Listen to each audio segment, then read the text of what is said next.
बिस्मिल्लाहिर्रहमानिर्रहीम। अस्सलाम वालेकुम students, welcome back to my YouTube channel. This is Mohammad Wasim. अच्छा जी, आज ये वीडियो बहुत ज़्यादा इंपॉर्टेंट इसलिए कि ये रीजनल स्कॉलरशिप के बारे में है कि आप लोग बैचलर, मास्टर्स, पीएचडी किसी भी प्रोग्राम के लिए यहाँ पे स्कॉलरशिप के लिए अप्लाई कर सकते हैं। ये फुली फंड स्कॉलरशिप एप्लीकेशन है जिसमें आपको कोई आइल्स या कोई एप्लीकेशन फ़ी वगैरह रिक्वायर्ड नहीं है। सिंपल कुछ डॉक्यूमेंटेशन है और कुछ इसकी एलिजिबिलिटी क्राइटेरियाज़ हैं, उनको आपने फॉलो करना है। और ये ER.GO इमिलिया रोमागाना स्कॉलरशिप का नाम है, ठीक है जी।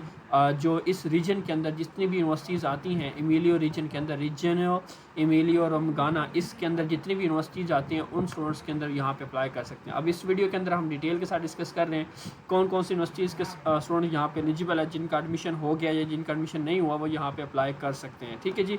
सिंपली ऑनलाइन एप्लीकेशन प्रोसेस देखेंगे। ये इसका ऑनलाइन एप्लीकेशन पोर्टल है।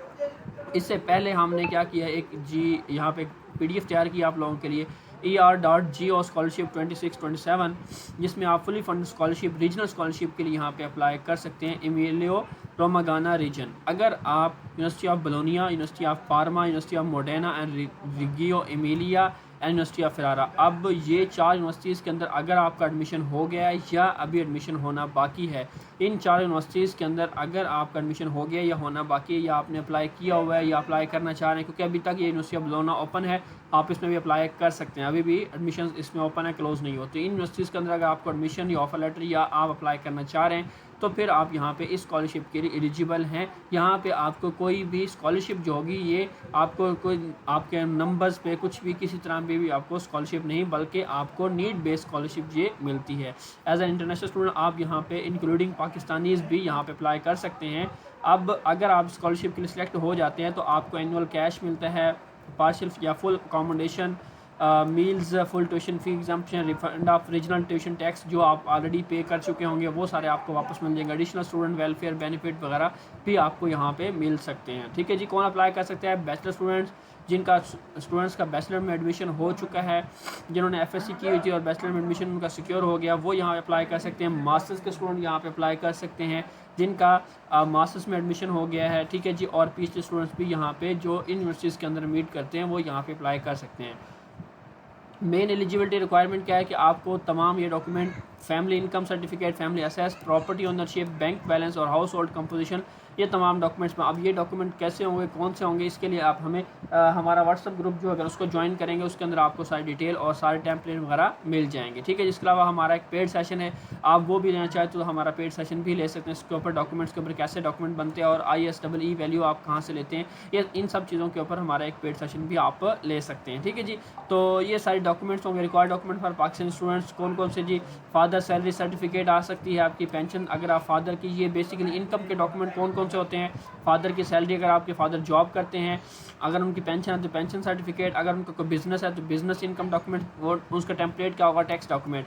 तो ये इनके टेम्पलेट कैसे होंगे, कौन से होंगे, इसके लिए आप हमें व्हाट्सअप कर सकते हैं या हमारी टीम से रब्ता कर सकते हैं, ठीक है जी। उसके बाद bank statement, bank certificate showing balance, property documents, agriculture land document, इन सब के टेम्पलेट कहाँ से बनेंगे? आपका FRC किस टाइप का होना चाहिए, उसका टेम्पलेट क्या होगा? CNAC copies of parents, student passport copy, ये तमाम डॉक्यूमेंट्स यहाँ पे स्कॉलरशिप के लिए रिक्वायर्ड होंगे। ट्रांसलेशन, लीगलाइजेशन भी चाहिए। इन सब चीज़ों की डिटेल मैं आप लोगों से डिस्कस कर चुका हूँ। मजीद आप फर्दर डीपली को सेशन लेना चाहते तो हमारी टीम का सेशन भी आप ले सकते हैं ताकि आपको प्रोफेशनल गाइडेंस मिल सके।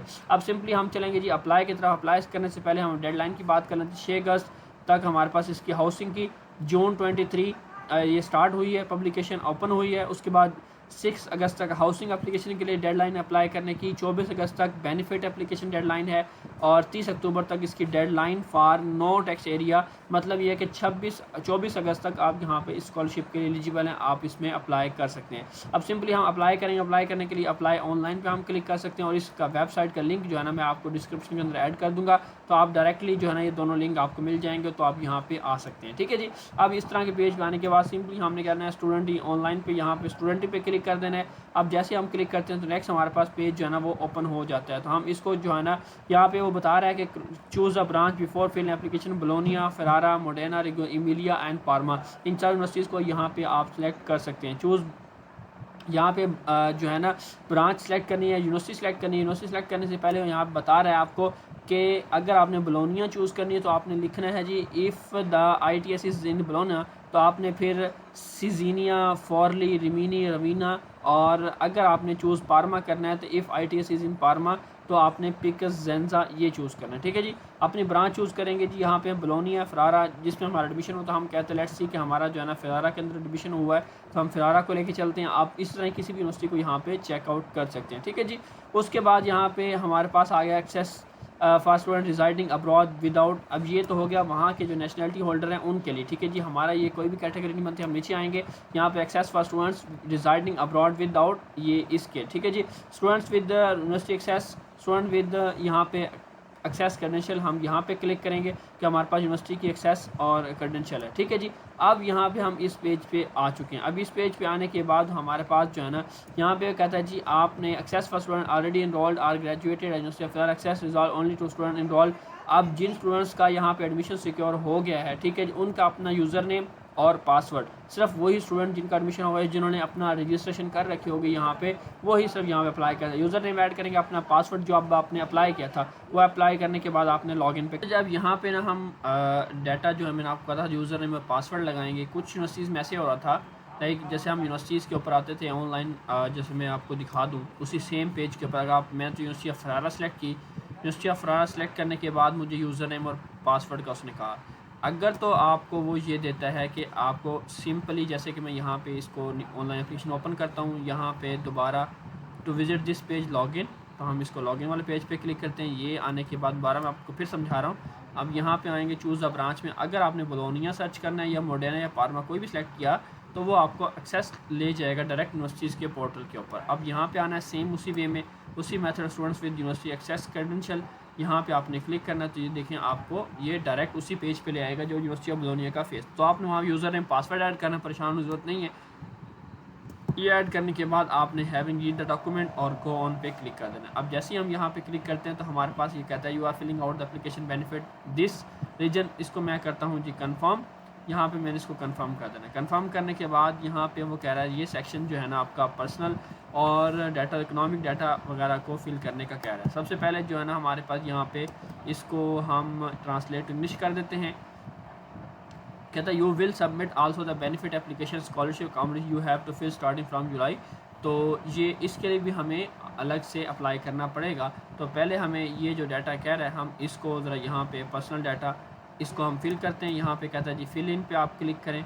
फिल इन पे क्लिक करने के बाद हमारे पास ये पेज जो है ना वो ओपन है। Stateless no, holder of international protection no, beneficiary of resident permit of complementary protection नहीं, special protection, family unit lives in Italy no, यहाँ से आपका नो आ जाएगा। उसके बाद यहाँ पे कहता है जी इसको आपने ट्रांसलेट कर लेना है, ठीक है जी, इंग्लिश के अंदर, और उसी के अकॉर्डिंग जो है ना आपने इसको आंसर कर देना। तो मैं इसको फ़िलहाल नो का, तो payment permanent member of religious orders, degree of disability, कोई डिसेबिलिटी है तो वो यहाँ पे शो की जा सकती है। उसके बाद और डिसेबिलिटी कोई नो कर देंगे इसको हम।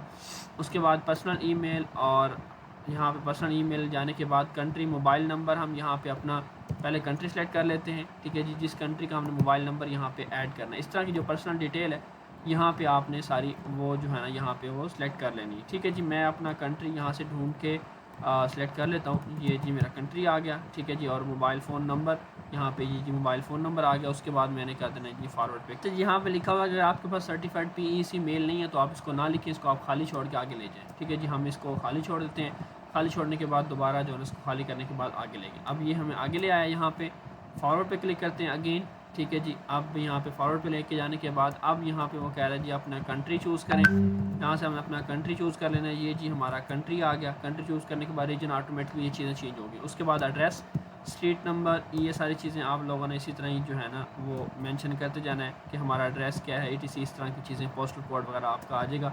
उसके बाद यहाँ पे if you do not reside in hamlet choose और टाउन ऑफ रेजिडेंस, तो इसको आप छोड़ देते हैं, स्किप करते हैं और फॉरवर्ड पे आगे मूव करते हैं। अच्छा, जब फॉरवर्ड पे जाने के बाद यहाँ पे हमें नेक्स्ट पेज पे ले आया, कहता है जी fill in only if different from you. अगर आपका एड्रेस जो है ना रेजिडेंस एड्रेस वो आपके कंट्री से डिफरेंट है तो फिर आप उसको फिल करें, अदरवाइज़ आप इसको नेक्स्ट फॉरवर्ड जो है ना होम एड्रेस चेक, और उसके बाद हम यहाँ पे आ गए। उसके बाद do you want to clear economic status of your family origin, yes, ठीक है जी। Do you enrol in PhD, हम PhD के इनरोल नहीं हो रहे तो हम यहाँ पे आ गए हैं जी। यस, अब यहाँ पे मेरी पर्सनल डाटा वगैरह जो भी है इसको मैं रिव्यू कर लूँगा। रिव्यू करने के बाद मैं इसको कंफर्म कर दूँगा। अगर कोई चीज़ मिस्टेक है तो यहाँ पे मैं इसको देख लूँगा और यहाँ पे वो कहता है जी ये आपका display the enter data to download PDF in, ठीक है। डिलीट द पर्सनल सेक्शन भी आप यहाँ पे डिलीट भी कर सकते हैं। उसके बाद हमारे पास आ गया जी to apply for benefit you must fill out economic data section at the link, और हमने यहाँ से अपना ये भी फाइनेंशियल डाटा का रिलेटेड भी चीज़ें करनी है। हम यहाँ पे अब्रॉड